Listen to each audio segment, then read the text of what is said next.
Shalom Bapak Ibu yang terkasih, apa kabarnya? Luar biasa karena kita punya Tuhan yang luar biasa. Dalam satu rumah itu banyak perabot, ada perabot yang mulia, ada yang kurang mulia.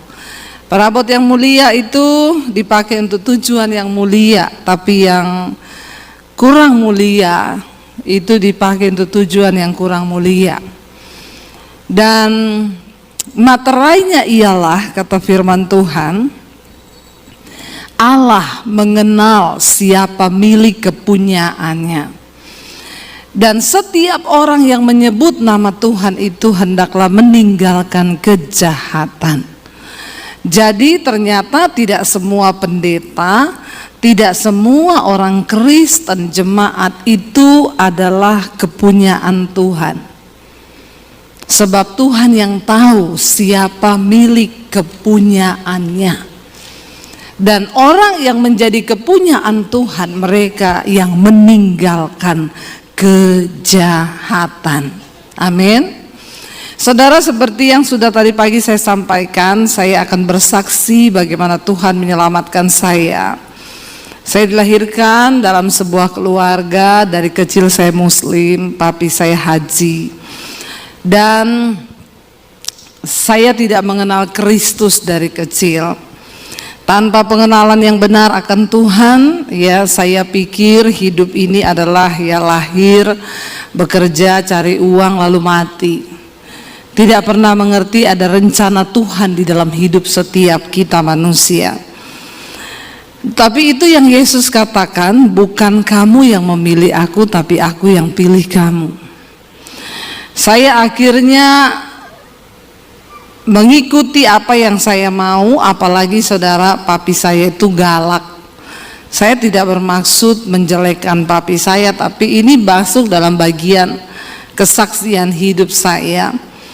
Ya, papi saya kalau mukul itu saudara nggak kira-kira, ya. Jadi dari kecil mungkin karena saya banyak luka batin, akhirnya saya mulai mencari pelampiasan di luar. Dan ya itulah orang kalau tidak mengenal Tuhan. Rasul Paulus berkata, aku melakukan segala dosaku dulu itu di luar pengetahuan iman. Aku melakukan semua dosa itu tanpa iman. Aku lakukan di luar pengetahuan akan kebenaran. Lain cerita kalau kita sudah tahu kebenaran tapi kita sengaja pura-pura tidak tahu. Saya jatuh dalam berbagai dosa, ya saya pikir kebebasan atau kemerdekaan hidup itu adalah ketika saya bebas melakukan apa yang saya mau. Ternyata saya makin jatuh terpuruk hingga akhirnya ketika kita melakukan semua dosa saudara, mengikuti apa yang iblis tawarkan. Tadi pagi saya sampaikan yang ada dalam dunia ini hanya 3 hal. Keinginan daging, keinginan mata, dan keangkuhan hidup. Itu yang ada dalam dunia, dan itu semua bukan berasal dari Bapa, tetapi dari dunia. Ya, tadi pagi sudah saya jabarkan keinginan mata. Ya, mata ini tidak pernah ada puasnya. Ya, karena itu Yesus berkata, mata adalah pelita tubuh. Jika matamu jahat, maka gelap seluruh tubuhmu. Tapi jika matamu baik, maka teranglah seluruh hidupmu. Ya, yang kedua keinginan daging yang ada dalam dunia ini, kenajisan, percabulan, perselingkuhan. Makanya banyak orang-orang yang mengaku Kristen, tapi kalau engkau masih hidup dalam kenajisan, percabulan, perselingkuhan, apalagi homoseksual, lesbian, maaf, engkau bukan kepunyaan Tuhan. Karena Alkitab berkata, biarkan lalang dan gandum tumbuh bersama. Iblis bilang gak apa-apa gereja jadi besar, biarin aja. Pada waktu kedatangan Tuhan, barulah itu adalah hari penantian. Akan dibuktikan di sana mana yang ilalang, mana yang gandum. Tuhan bilang biarkan aja dulu tumbuh bersama. Ya, karena pada hari penampian nanti akan dibuktikan. Makanya Yesus berkata, bukan setiap orang yang berseru kepadaku Tuhan, Tuhan yang akan masuk dalam kerajaan Allah, tapi mereka yang melakukan kehendak Bapa. Yesus bilang, pada akhir zaman nanti aku baru akan berterus terang kepadamu bahwa aku tidak mengenal engkau.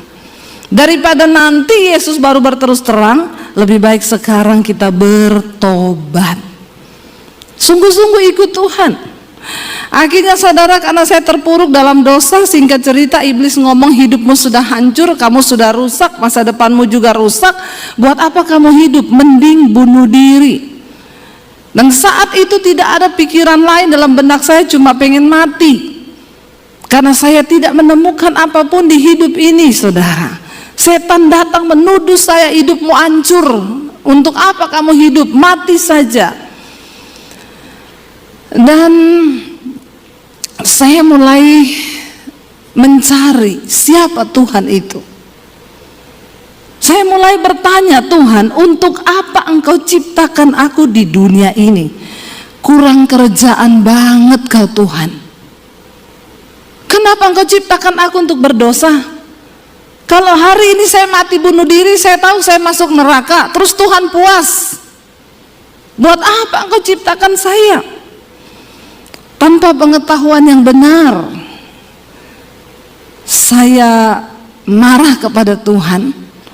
Dan di luar sana saudara, ada begitu banyak orang yang sedang punya pertanyaan yang sama. Dan tugas kitalah untuk membawa mereka ke jalan yang benar. Tapi bagaimana mungkin Alkitab bilang engkau saja kalau ditinjau dari segi usia, harusnya kita ini semua sudah jadi pengajar. Tapi yang terjadi adalah apa saudara? Orang Kristen sekarang datang, duduk, pulang di gereja, tapi engkau tidak mampu menjadi pengajar. Bahkan asas-asas tentang kekristenan itu masih harus diajarkan. Masih banyak orang Kristen yang tanya saya, Bu, merokok itu dosa apa enggak, Bu? Di mana ayatnya, Bu? Saya bilang di pom bensin baca. Gede tulisannya dilarang merokok. Lu nggak usah cari di Alkitab, tidak ada tulisan dilarang merokok. Tapi saya mau bilang, sedangkan di pom bensin saja kau tidak bisa masuk, apalagi di amin yang merokok. Tidak usah angkat tangan. Saya khotbah begini di Jakarta saudara, di satu mall. Tiba-tiba waktu pulang saya dikejar orang Ambon di mall. Orang Ambon sangar saudara, seng makan mati, makan seng juga mati. Dia kejar saya, dia bilang, ibu pendeta. Saya bilang, kenapa ya Pak? Saya tadi ikut ibadah yang ibu bawa firman tadi. Saya itu paling tidak suka kalau ada pendeta khotbah-khotbah soal rokok. Emangnya saya beli itu rokok pakai uangnya pendeta? Terus saya bilang, Bapak ini masalahnya apa ya? Tapi tadi itu ibu bilang, sedangkan di pom bensin saja saya tidak bisa masuk, apalagi di sorga. Saya pikir-pikir itu ibu betul juga itu. Ternyata seringkali kita nggak usah khotbah tinggi-tinggi bahasanya Pak. Ya, karena cuma itu lebih ngerti bahasa yang sehari-hari saja. Terus dia bilang, ibu, saya tadi dengar khotbah ibu itu, saya berniat mau berhenti merokok ibu. Tapi sudah lama ini memang saya tidak bisa berhenti ibu. Karena aduh bagaimana ya ibu ya. Ibu kasih saya tips ibu, atau ibu tumpang tangan ke saya ibu supaya saya berhenti merokok. Saya bilang, Pak, itu adalah niat dari dalam diri. Biar saya tumpang kaki Bapak. Kalau memang Bapak tidak niat bertobat, tidak bisa Pak. Terus bagaimana tipsnya ibu? Nanti kalau Bapak berhenti 1-2 hari itu kan iblis bujuk lagi tuh. Nanti iblis Bapak lihat rokok kepengen ambil, nggak apa-apa ambil aja Pak. Ambil ya Ibu Dewi. Iya, terus hidupin aja. Hidupin ya Ibu. Terus Bapak taruh di mulut tapi diputar, apinya taruh di bibir. Bapak lakukan itu sehari 3 kali. Saya yakin Bapak berhenti merokok. Kenapa? Bibirmu melepuh.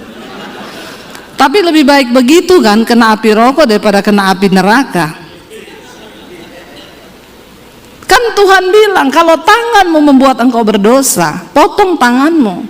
Lebih baik engkau masuk surga tanpa tangan daripada engkau utuh tapi masuk ke dalam neraka. Kalau kakimu membuat engkau berdosa, potong kakimu. Lebih baik engkau masuk surga tanpa kaki daripada engkau utuh masuk ke dalam neraka. Kalau orang yang tukang selingkuh, saya nggak tahu apa yang disuruh potong. Bertobat.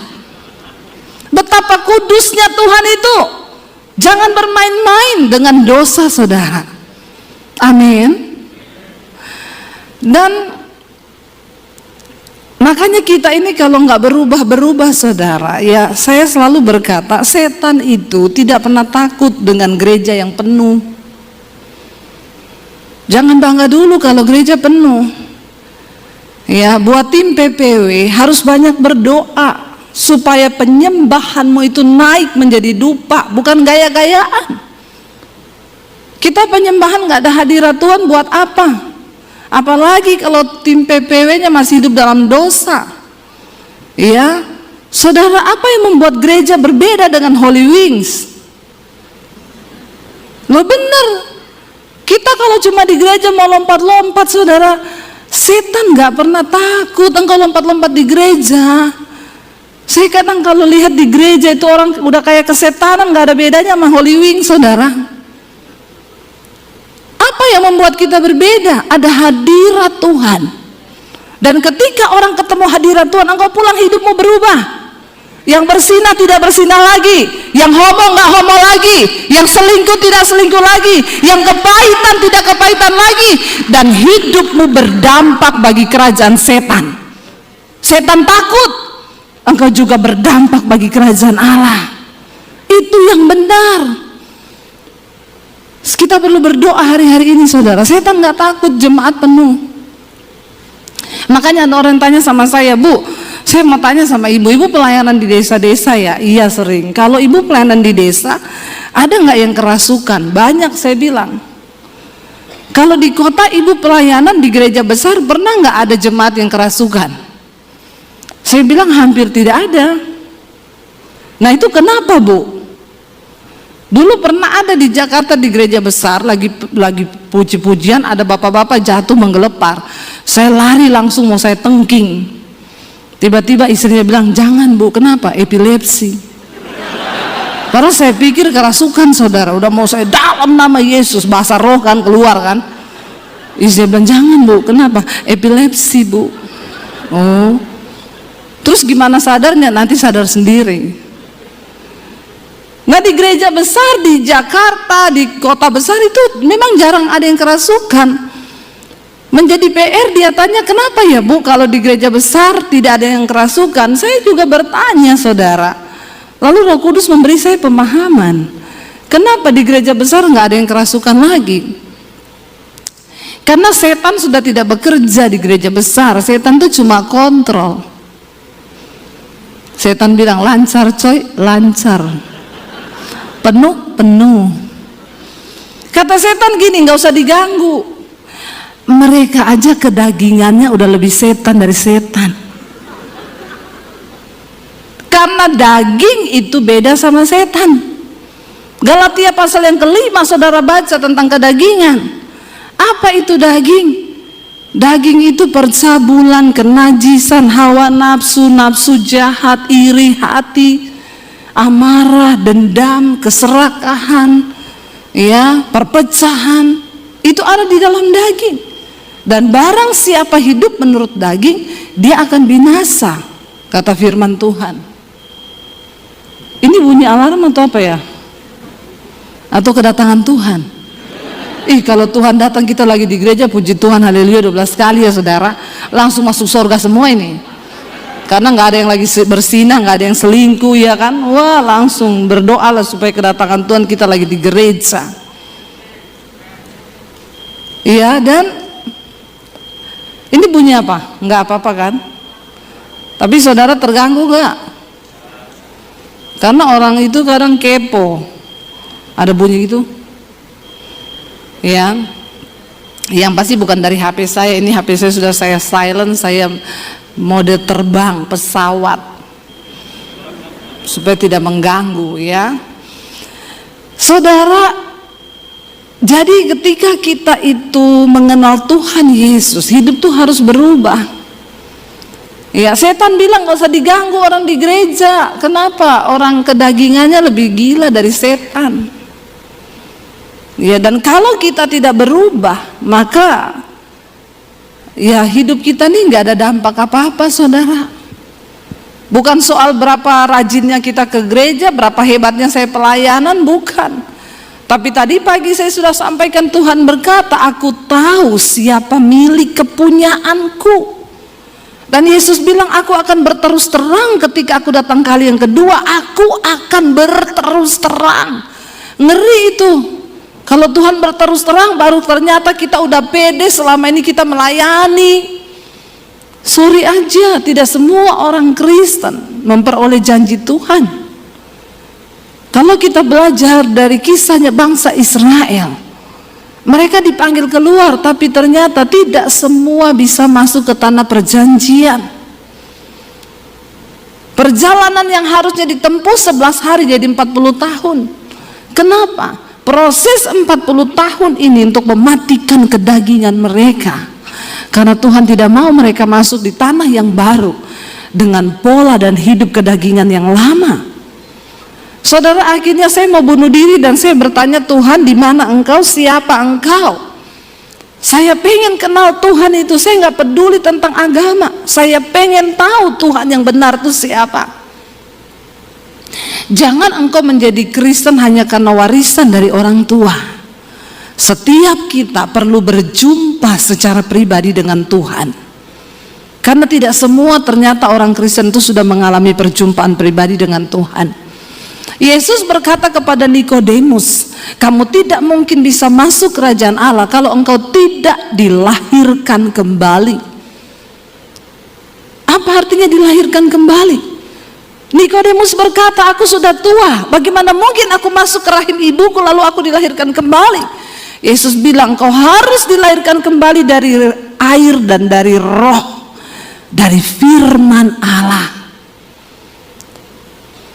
Saudara, manusia rohani kita harus dibangun. Ketika itu saya pengen bunuh diri, saudara. Saya udah gak peduli mau bagaimana, pokoknya saya pengen mati. Tapi sebelum saya mati, saya bilang, Tuhan, tunjukkan dirimu kepada saya. Habis ini saya mati dan saya masuk neraka dan Tuhan puas. Saya nangis di kamar saya tulis surat buat orang tua saya. Karena saya ini dari kecil sudah diwanti-wanti papi saya, jangan berteman dekat sama orang Kristen. Apalagi kalau sampai kamu jatuh cinta dan pacaran sama laki-laki Kristen. Lebih baik papi masuk penjara, papi bunuh kamu daripada kamu bikin malu keluarga. Jadi saya sangat-sangat takut dan saya tidak berani deket-deket sama cowok Kristen. Padahal yang ganteng-ganteng tuh cowok Kristen. Cie, amin ya. Yang bertobat. Yang tidak bertobat sama juga setan. Yang bertobat. Ya, saudara, akhirnya ya saya terus hidup ya dengan prinsip saya, dan akhirnya sampai waktu itu saya pengen mati bunuh diri. Saya berdoa. Saya nggak tahu berdoa kepada Tuhan yang siapa, tapi di benak saya percaya bahwa ada Tuhan di dunia ini. Orang yang paling malang, yang paling bodoh di dunia bukan orang yang nggak bisa baca tulis, tapi orang yang paling malang adalah orang yang tidak percaya bahwa Tuhan itu ada. Itu orang paling bodoh, saudara. Maaf ya, kita lihat matahari, bulan, bintang, bumi berputar pada rotasinya. Harusnya kita mengaku bahwa ada satu kuasa yang mengatur itu semua. Saya lihat bunga aja ya, itu bunga daunnya hijau, bisa keluar kuning, merah, itu saya, wow, Tuhan Engkau itu dahsyat. Itu dari mana itu kalau bukan karena kuasa Tuhan? Nggak mungkin. Kita diciptakan manusia, kita punya mata dua semua kan? Ada yang mata tiga di sini? Nggak ada. Kita punya mata dua, hidung satu. Lubangnya menghadap ke bawah. Kalau menghadap ke atas itu harus dioperasi. Kalau lubang menghadap ke bawah walaupun pesek, tidak usah operasi, begini saya sudah cukup. Amin ibu-ibu. Ya, karena orang itu kalau pengen cantik nggak puas-puas, nanti pengen cantik terus, nanti ini salah dikit diperbaiki, malah salah. Ya, operasi hidung jadi cantik sih, tapi ngomongnya jadi gini. Ya, pesek nggak apa-apa, lubangnya dua menghadap ke bawah, sudah puji Tuhan, haleluya 12 kali. Karena kalau menghadap ke atas repot, hujan masuk air, maka matilah kau. Ya, jadi ya sudah disyukuri saja. Tapi ajaibnya Tuhan ya, kita punya hidung satu, mata dua, mulut satu, mukanya itu beda semua loh. Nggak ada yang sama kan? DNA-nya juga pun berbeda. Itu Tuhan. Kalau orang nggak percaya ada Tuhan tuh kebangetan, saudara. Saya bilang, Tuhan saya percaya engkau ada, tapi siapa engkau sebenarnya Tuhan? Tunjukkan dirimu kepada saya. Hanya ada satu Tuhan yang benar, walaupun agama banyak, hanya ada satu Tuhan. Kita perlu mengalami perjumpaan pribadi dengan Tuhan itu. Malam itu saya menangis di kamar saya tulis surat buat orang tua saya, papi, mami, saya minta maaf. Selama ini saya jadi anak yang tidak pernah nurut, saya memberontak sama orang tua. Ada begitu banyak pergumulan yang saya tidak bisa cerita bahkan kepada kalian. Tapi satu hal yang saya tahu, saya ini hidup cuma sial, bikin masalah, dan tidak ada satu orang pun yang sayang kepada saya. Jadi malam ini keputusan yang saya ambil. Saya mau bunuh diri. Saudara, malam itu ketika saya menangis di kamar saya, tiba-tiba saya dijamah satu kuasa. Tadinya saya marah karena saya menuduh Tuhan jahat, keluarga saya jahat, semua jahat. Tapi tiba-tiba saya dijamah kuasa itu, saya menangis, saudara, kayak film diputerin semua dosa saya. Saya ini dulu ketika belum bertobat, saya pelatih senam aerobik, saudara. Makanya gayanya begini nih. Ya, jadi dulu saya ngajar di kantor polisi, di instansi-instansi pemerintah. Saya berdiri di panggung ini, iya satu, iya dua, iya tiga, gitu ya. Dan saya tidak pernah tahu karunia apa yang Tuhan beri di dalam diri saya. Saya hanya merasa saya ini manusia yang tidak berguna dan saya pengen mati. Tapi ketika saya ada di tangan Tuhan, saya baru menyadari ternyata begitu banyak karunia yang Tuhan percayakan di dalam diri saya. Dan itu harusnya untuk kemuliaan Tuhan, bukan untuk dunia. Lalu saudara, ketika malam itu saya dijamah satu kuasa, saya nangis di kamar saya hampir 1 jam. Saya tidak bisa berkata-kata, hanya nangis, dan yang keluar itu adalah tangisan pertobatan. Saya minta ampun selama 1 jam lebih, saya nangis. Saya baru tahu Alkitab berkata begini, tidak ada seorang pun yang dapat menyebut Yesus Tuhan kalau bukan karena pekerjaan Roh Kudus.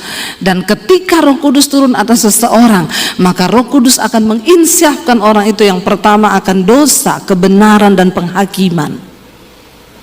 Saya dijamah Roh Kudus malam itu, saya nangis, saudara. Tiba-tiba di dalam tangisan saya itu, saya menyebut Yesus terus, mulut saya tidak bisa berhenti, Yesus, Yesus, Yesus. Dan itu pekerjaan Roh Kudus. Setelah hari itu saya rasa apa? Ada kelegaan baru di hati saya. Ada sesuatu yang baru. Saya nggak ada pikiran lagi mati bunuh diri. Yang ada di benak saya cuma apa? Aku pengen kenal siapa Yesus itu. Saya datang ke gereja pakai baju senam. Dari rumah saya minta izin pakai baju senam, sampai di gereja saya ke toilet ganti baju, saya ikut ibadah. Saya ketemu orang gereja, saya bilang saya bukan orang Kristen, tapi saya pengen tahu siapa Tuhan Yesus itu. Oh iya Bu, nanti setelah ibadah kita ketemu ya. Saya dikasih Alkitab. Saya pulang, saya baca Alkitab, saudara. Saya baca Alkitab itu 1 hari 6 sampai 7 jam. Dan saya baca di dalam kamar mandi.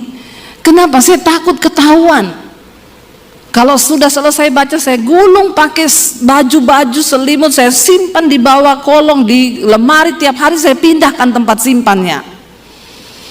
Karena papi saya punya pedang panjang 1,5 meter di bawah kolong tempat tidur. Dia punya pistol di lemari. Jadi tiap hari iblis mengintimidasi saya, kalau ketahuan kamu ditembak kepalamu, mati kamu. Tapi memang benar Alkitab berkata iman itu bertumbuh di dalam aniaya dan pembacaan firman Tuhan. Saudara mau bertumbuh dalam iman? Mau dianiaya?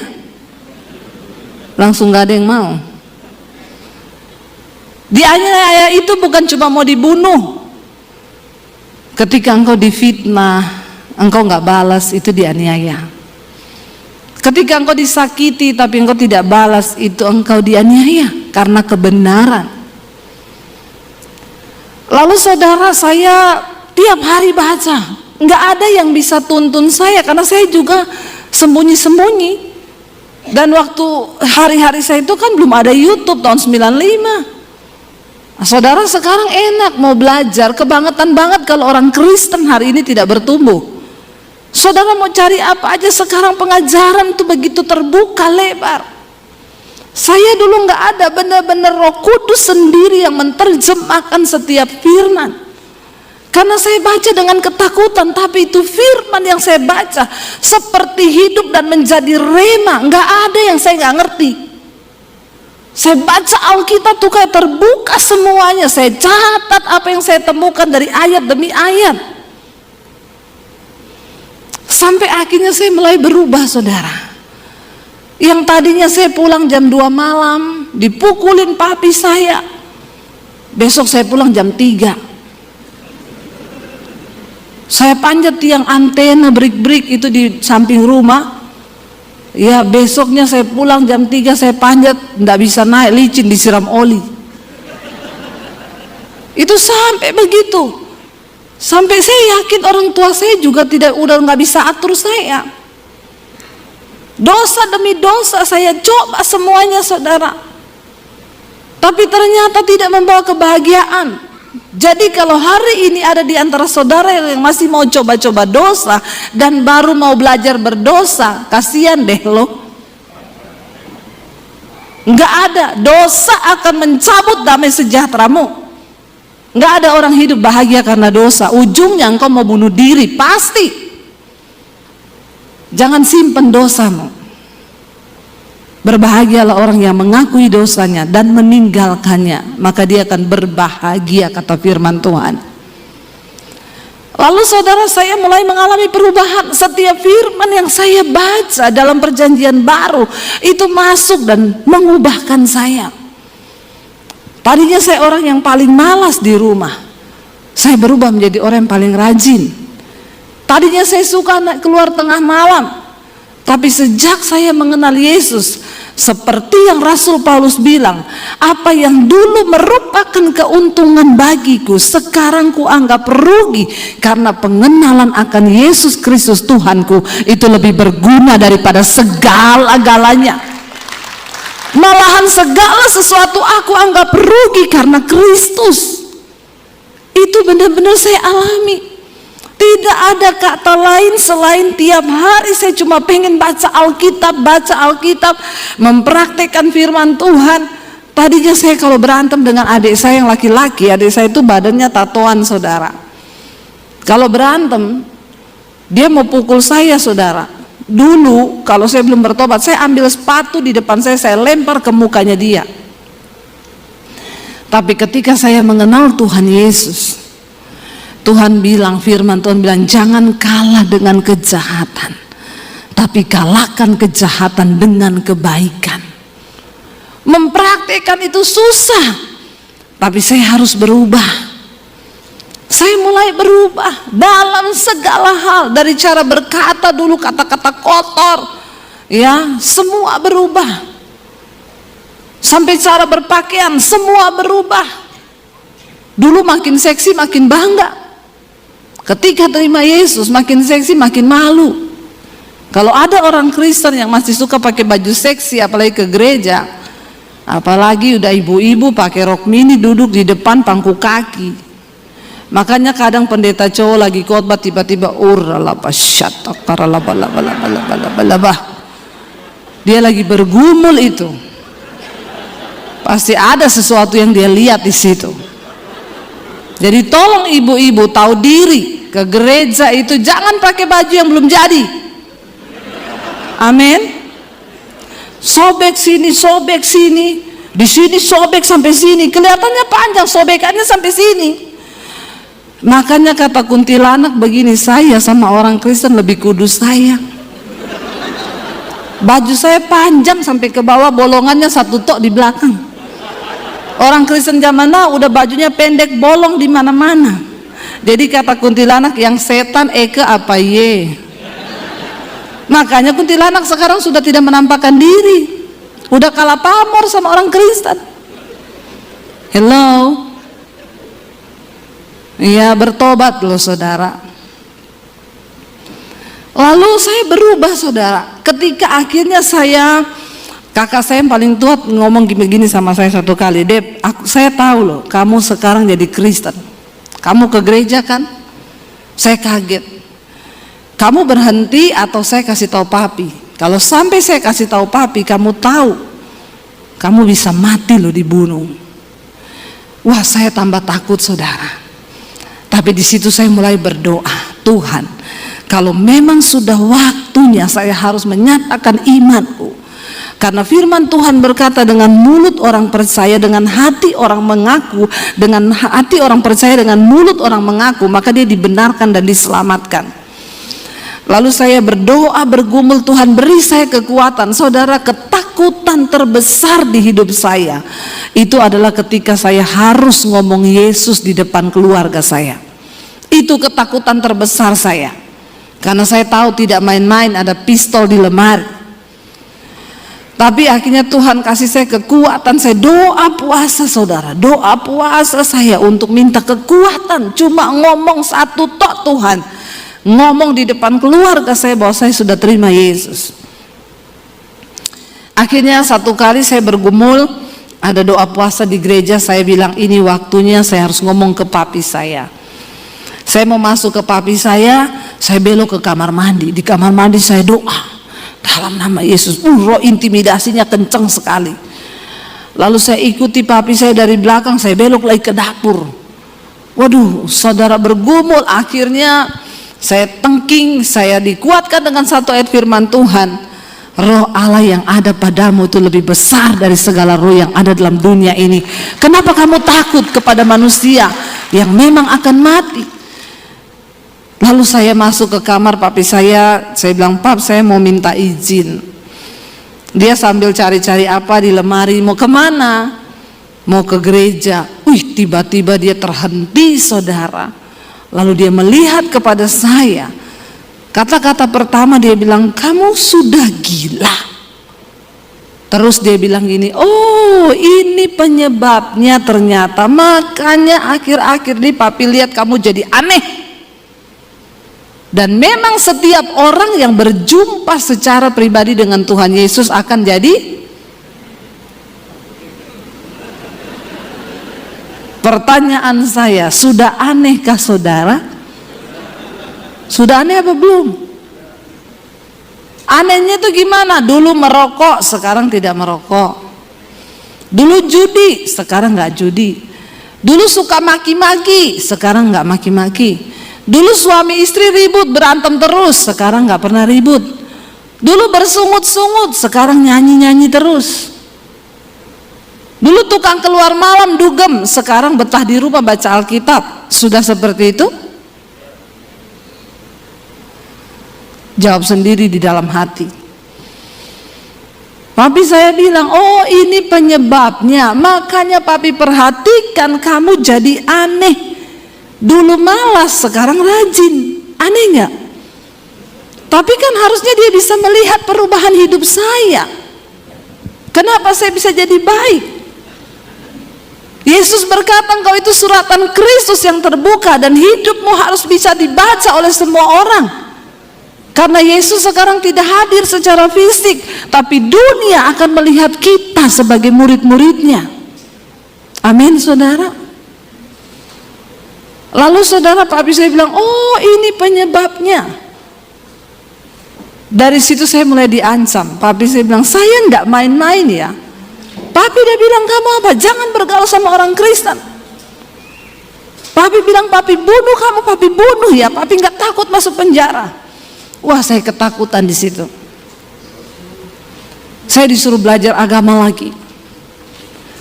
Saya ikuti, tapi saya dapat kekuatan di sana. Dikatakan bahwa Isa Al-Masih adalah kalimatullah, firman Allah yang menjelma menjadi manusia. Dia dikandung oleh Rohulullah lewat Maryam dan dia dilahirkan ke dalam dunia. Saya mendapat kekuatan. Saya catat di buku harian saya. Buku itu ditemukan kakak saya. Diserahkan ke papi saya dipanggil. Papi nggak suruh cari kamu kelemahan, papi bunuh kamu. Dari situ saya mulai bergumul. Saya doa puasa, setiap hari nangis. Kalau lewat berpapasan di rumah, papi saya bilang, setan, iblis kamu. Saya tidak boleh duduk makan di meja makan. Saya disuruh makan di belakang. Setiap hari air mata saya menangis. Apa yang menjadi kekuatan? Firman Tuhan. Yesus berkata, ada saatnya nanti orang serumahmu akan membenci engkau karena namaku. Ayahmu, ibumu, saudaramu, mereka akan membenci engkau. Tetapi aku sudah mengatakan hal ini supaya kalau hal itu terjadi, kamu jangan menolak aku. Dan akhirnya saudara, saya terus dikuatkan sampai akhirnya tahun 96. Saya berdoa, Tuhan, sampai kapan saya hidup seperti ini? Nyatakan kehendakmu buat saya, jamah hati papi saya. Desember akhir 96 saya dipanggil papi saya, dia tanya, papi tahu kamu nggak berubah. Jadi hari ini papi kasih kamu pilihan, kamu mau ikut siapa? Kalau kamu tetap di agamamu, angkat kaki dari rumah ini dan jangan anggap kamu punya keluarga. Dan satu lagi, kamu pergi dari rumah ini, jangan bawa ijazah. Saya mau lihat Yesus kasih makan kamu pakai apa. Saya pamit saudara. Saya bergumul hari-hari itu, Tuhan, saya mengasihi keluarga saya. Tapi saya juga tidak bisa pergi dan hidup tanpa siapa-siapa. Apa yang harus saya lakukan? Kenapa begitu berat yang saya alami? Saya masuk di kamar, saya berdoa, saya menangis. Tuhan, satu hal yang saya minta, apapun resiko saya di depan, satu yang saya minta, tuntun saya. Dan jangan biarkan aku keluar dari rencana Tuhan. Karena kebahagiaan di hidupku hanya ketika aku hidup di dalam rencana Tuhan. Saya berdoa malam itu dapat ayat, berbahagialah kamu jika karena namaku engkau meninggalkan ayahmu, ibumu, rumahmu, ladangmu, pekerjaanmu, karena engkau akan memperolehnya lipat kali ganda. Saya menangis di situ, tidak mudah saudara. Saya baru lulus SMA waktu itu.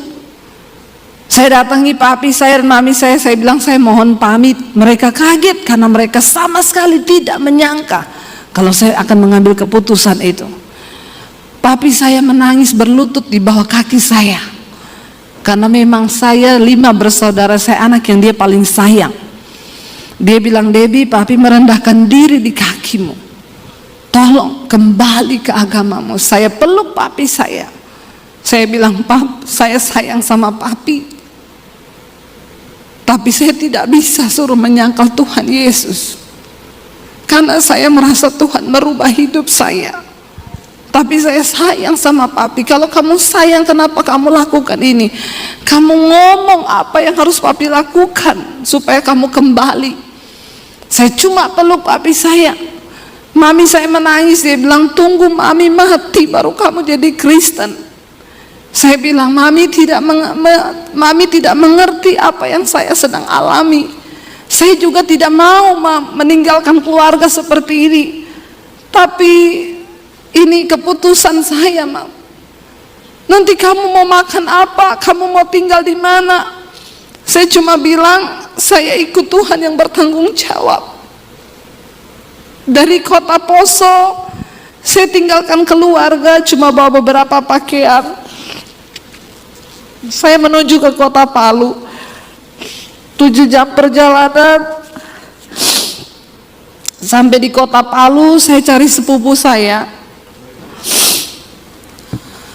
Mereka ngontrak satu rumah anak-anak kos begitu.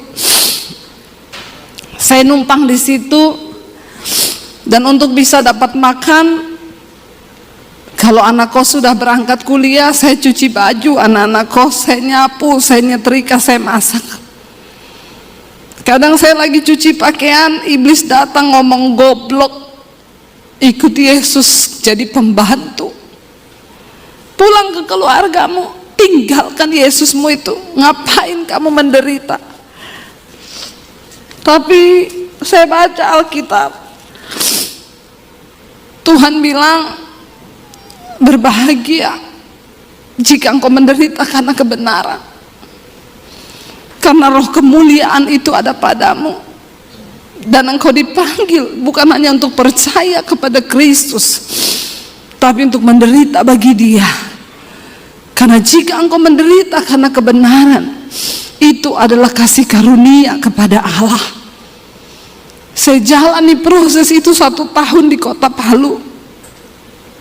Saya pernah merasakan hidup tanpa uang 1 sen pun. Saya pernah merasakan hidup tanpa ada 1 orang pun yang bisa saya jadikan sandaran untuk hidup saya. Tapi saya bilang, Tuhan, engkau sudah mengubah hidupku dan itu cukup. Akhirnya saya masuk sekolah Alkitab di Makassar. Itu yang tanpa gelar karena saya tidak punya ijazah. Dan saya diutus pelayanan ke Solo. Dan di Solo saya berjumpa dengan Arjuno dari kota Solo. Laki-laki terganteng di Solo. Dan kami menikah. Waktu saya menikah, saya telepon papi saya. Saya bilang, Pap, ini Debbie, saya mau minta doa restu. Debbie siapa? Debbie Basir, anaknya papi. Dulu saya pernah punya anak nama Debbie, tapi dia sudah mati. Jadi kamu mau nikah atau mau dikubur, jangan pernah kabari ke sini lagi, karena sampai di akhirat kita tidak ketemu. Saya cuma meneteskan air mata. Dan akhirnya saya menikah dengan suami saya. Dan saya diproses Tuhan berakar ke dalam, terus berakar. Tidak ada yang melihat, saudara. Enggak ada 1 orang pun yang melihat ketika kita sedang diproses berakar. Tidak ada yang tahu. Tapi itu yang terbaik. Karena bangunan kekristenan itu kuat atau tidaknya, itu tergantung dari akar kita. Kenapa pohon korma itu menjadi pohon yang menjadi perumpamaan di Alkitab? Karena korma itu kalau ditanam, dia nggak langsung bertunas ke atas. Ditekan pakai batu besar, dia akarnya ke dalam mencari air di padang gurun. Membutuhkan waktu yang lama, tidak langsung ke atas. Tapi orang Kristen zaman sekarang pengennya cepat, langsung ke atas. Kenapa kita perlu berakar di dalam Kristus? Supaya bangunan kekristenanmu itu teguh. Saya pernah melewati yang sepahit itu. Karena itu tidak ada satupun yang bisa lagi membuat saya jauh dari Tuhan. Saya baru mengerti Rasul Paulus berkata, tidak ada satupun yang bisa pisahkan aku dari kasih Kristus. Apakah itu kelaparan, ketelanjangan, ataupun aniaya, tidak ada satupun. Karena aku sudah mengalami Kristus. Kenapa kita perlu punya pengalaman pribadi berjumpa dengan Yesus? Supaya engkau kuat menjalani hidup kekristenan. Karena ikut Yesus itu tidak enak. Nggak enak ikut Yesus itu. Siapa yang bilang ikut Yesus itu enak, saudara? Kalau engkau berkata enak, berarti engkau belum sungguh-sungguh melakukan firman. Kalau engkau belajar sungguh-sungguh melakukan firman, ikut Yesus itu tidak enak, penuh dengan air mata. Tapi itulah proses. Sebab Tuhan lebih tertarik mengubah karaktermu ketimbang menjawab semua persoalan-persoalan di hidupmu. Kalau karakter kita belum berubah, buat apa Tuhan jawab masalahmu? Biar Tuhan ubahkan kita dulu. Ini waktunya sudah habis, Pak.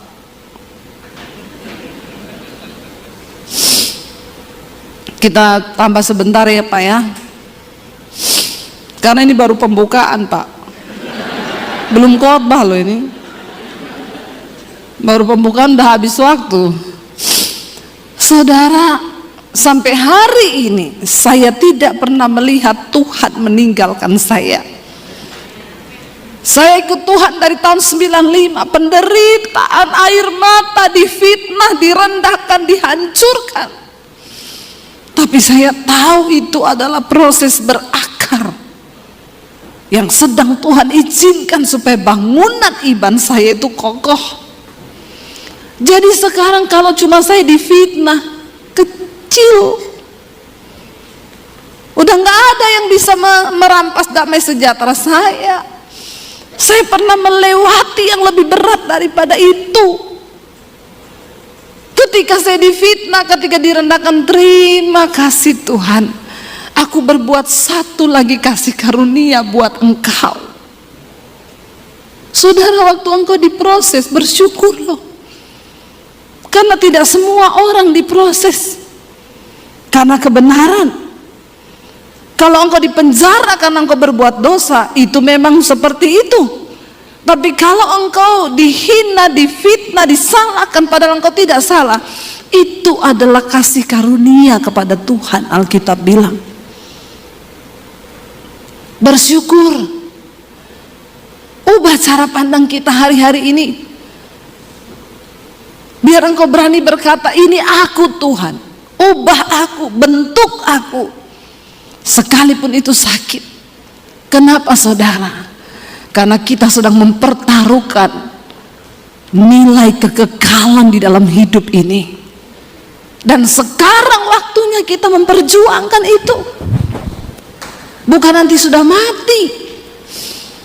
Karena itu Rasul Paulus bisa berkata, bagiku hidup adalah Kristus, mati itu sebuah keuntungan. Orang yang sudah sungguh-sungguh ikut Yesus, dia berkata, mati itu keuntungan. Jadi saudara tidak usah terlalu takut mati. Amin. Nggak usah terlalu takut mati.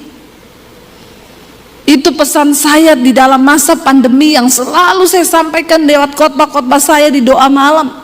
Dan ternyata memang pandemi itu yang banyak orang mati terbunuh bukan cuma karena virus, tapi karena ketakutan.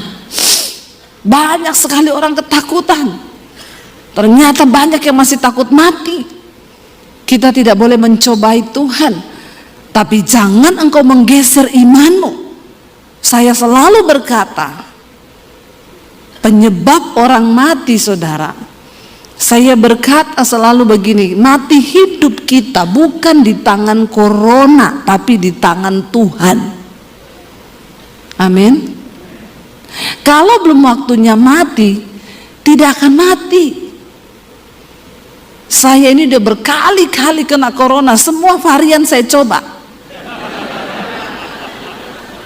Loh benar saudara, karena saya berdoa. Hari-hari itu semua ketakutan, semua bersembunyi. Ketika lockdown pertama kali dibuka di Jakarta, mereka bilang, ibu, kami sudah masuk kantor bu, tidak ada pendeta yang berani khotbah di kantor. Ibu mau datang nggak? Teman-teman saya pendeta bilang, Bu Debbie hati-hati, pendeta banyak sekali yang mati. Saya bilang, saya doa dulu tanya Tuhan ya. Itu kan alasan yang paling bijak dari pendeta, biar dibilang rohani kan. Saya doa, saya tanya Tuhan, Tuhan, saya besok itu pelayanan di kantor nih, semua pendeta takut sembunyi, saya berangkat atau tidak?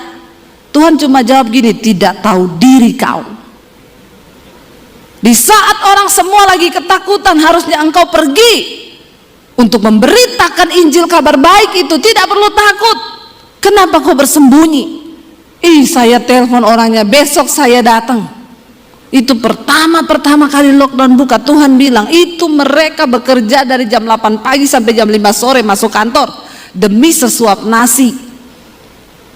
Tapi kamu yang hamba Tuhan bersembunyi. Saya datang, saudara, dan saya berdoa saat itu, Tuhan, kalau Tuhan mau izinkan saya kena, tidak apa-apa, untuk saya bisa bersaksi. Supaya jemaat ini jangan berpikir dia itu mati karena corona. Tidak usah tunggu kena corona, kalau mau waktunya mati lagi tidur pun bisa. Bilang kanan kirimu, hati-hati.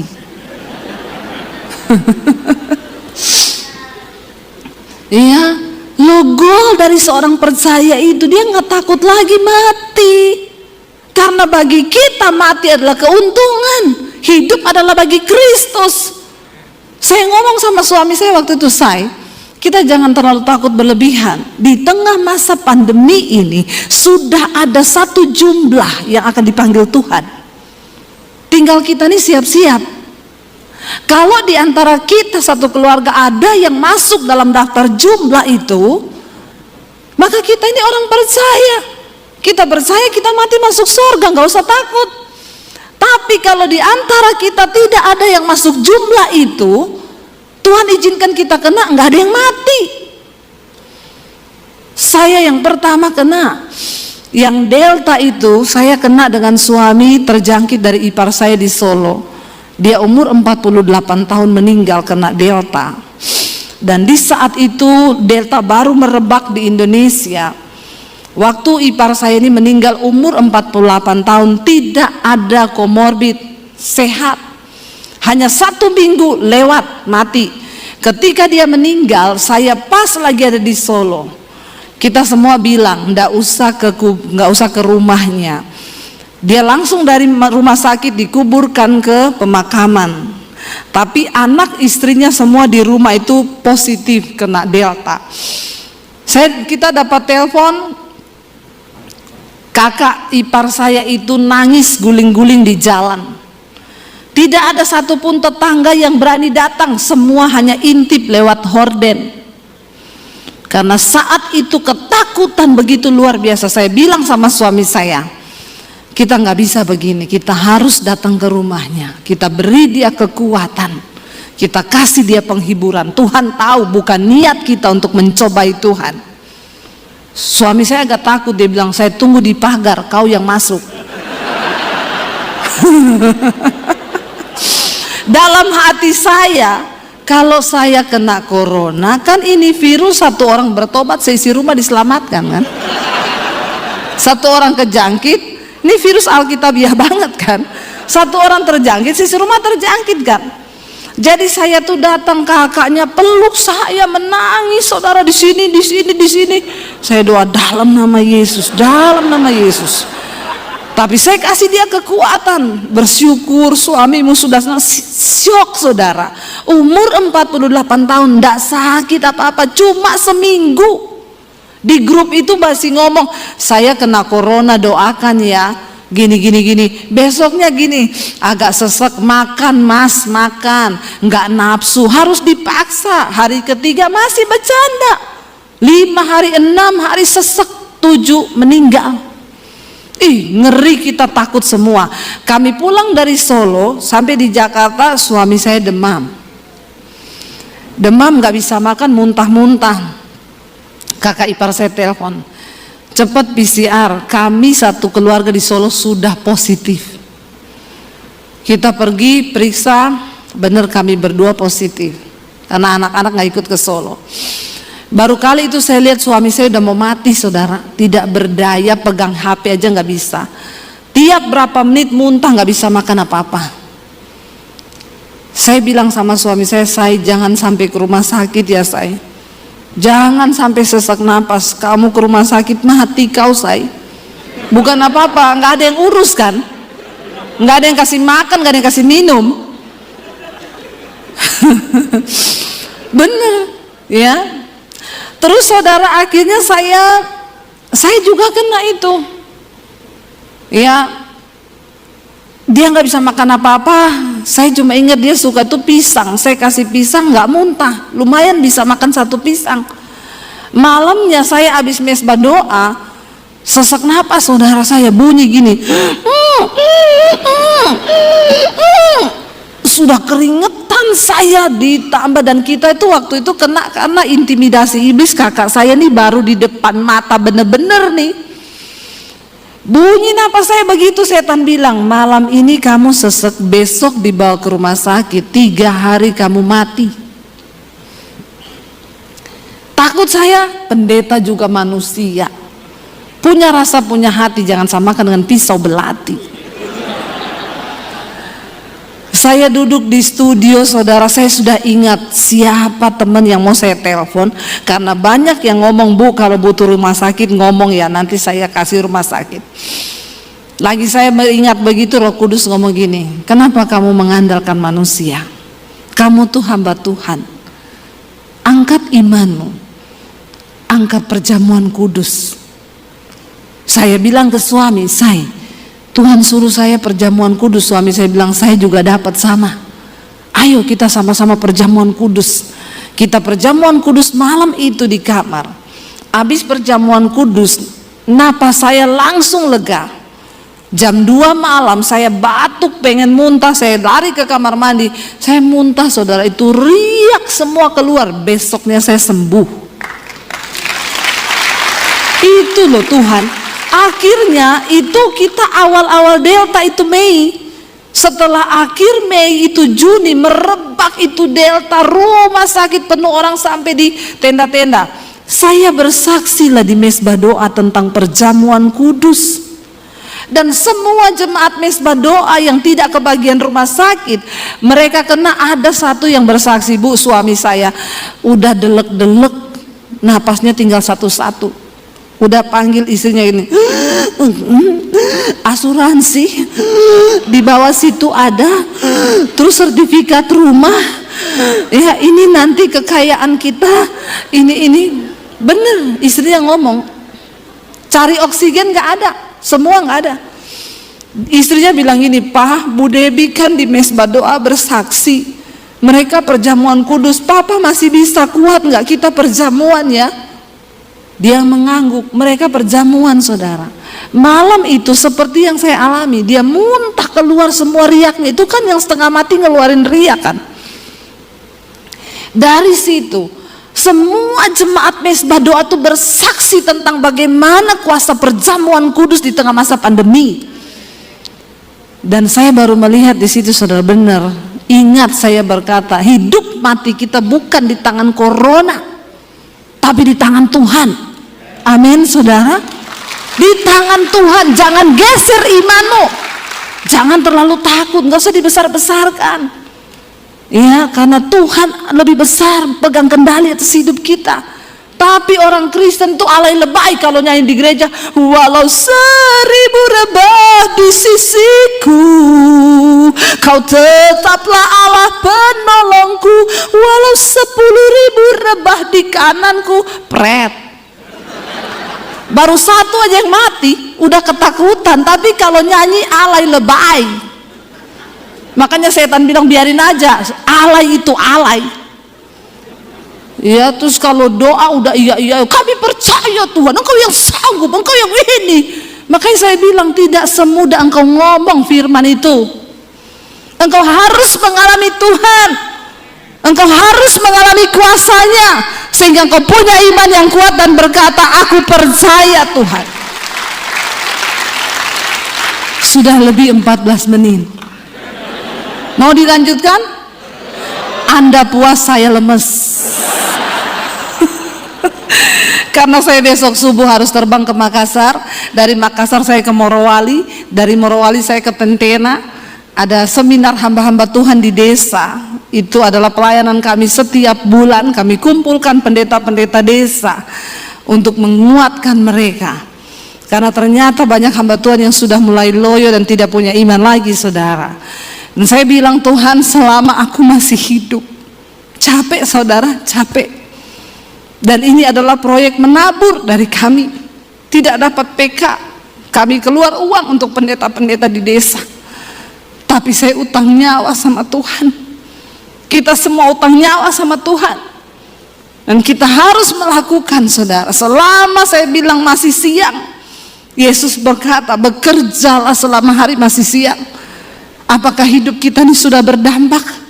Apakah kita hidup ini sudah melakukan sesuatu untuk pekerjaan kerajaan Allah?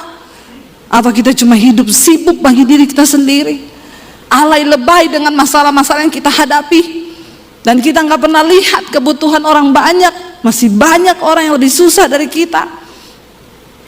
Kita baca satu ayat biar ini dikatakan khotbah. Kalau tidak ayat belum sah, saudara, ya.